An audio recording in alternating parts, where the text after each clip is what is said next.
So the first step that I did for the wooden stool is measuring the woods according to its use and length.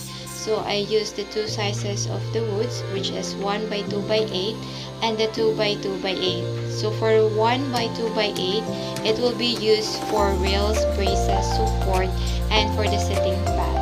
And for the other size, which is 2 by 2 by 8, it will be 4 pieces. So I just repeat the process using the pencil and the roller for that one. So until it's done, just press it.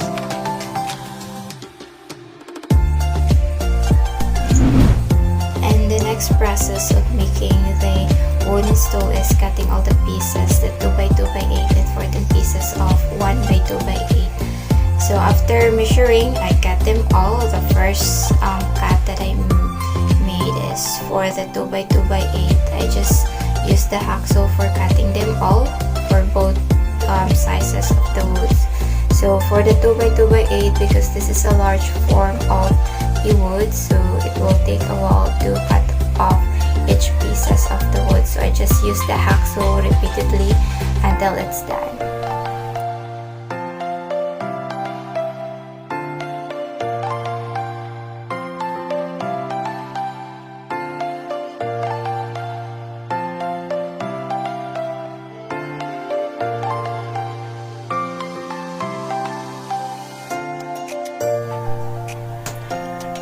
So this is the time that I started to cut the 1 by 2 by 8. So 14 pieces for that one. I just use the same tool on cutting, which is a 2 by 2. So I use also the L square for that, so that I can get the right angle and the squareness and the straight line for marking, so that I can also have the correct alignment and straight line for the cutting wood, which is the 1 by 2 by 8. So next one will be measuring each pieces according to its use and forms, and also designated purpose of each cutting woods.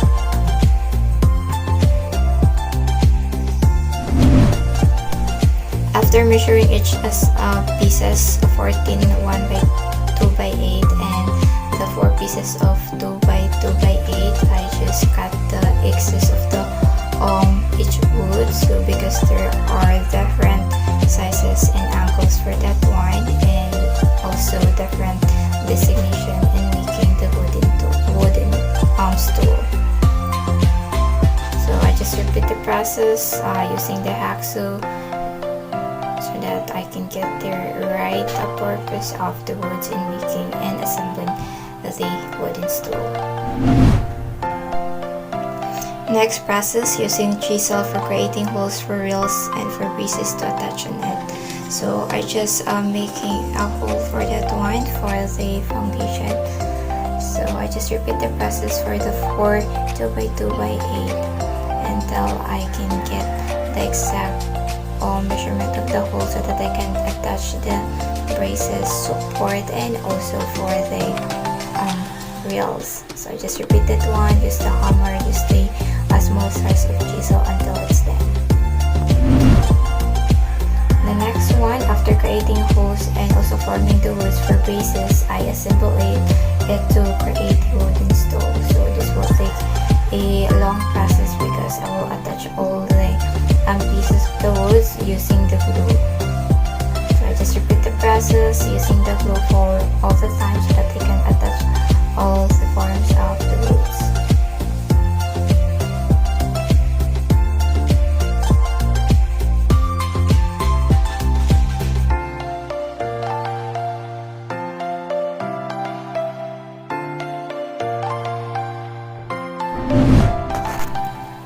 After assembling the wooden stool, putting nails to make it strong and durable. So I just use the finishing nails because it will look clean, and also use hammer to punch it all the nail heads. So I just repeat the process until it's done. So I just started with the sitting pad for the 7 pieces of the 1 by 2 by 8 until it's done. So I just repeat all the process. And after that one, I also put some nails on the support, the rails, and that attach the foundation.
after putting nails, I use sandpaper to make the surface of the wooden stool smoothing, because after this one, I'll be putting some varnish so that it will look very glossy on the appearance of the wood.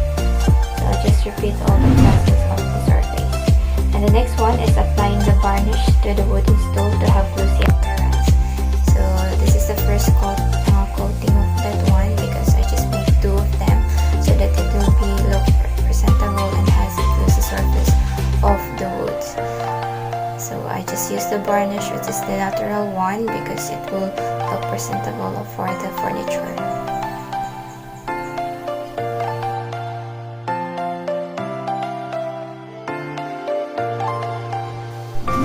After the first coating, I also use sandpaper again so that I can have a glossy appearance for that one. It will help protect the wood also.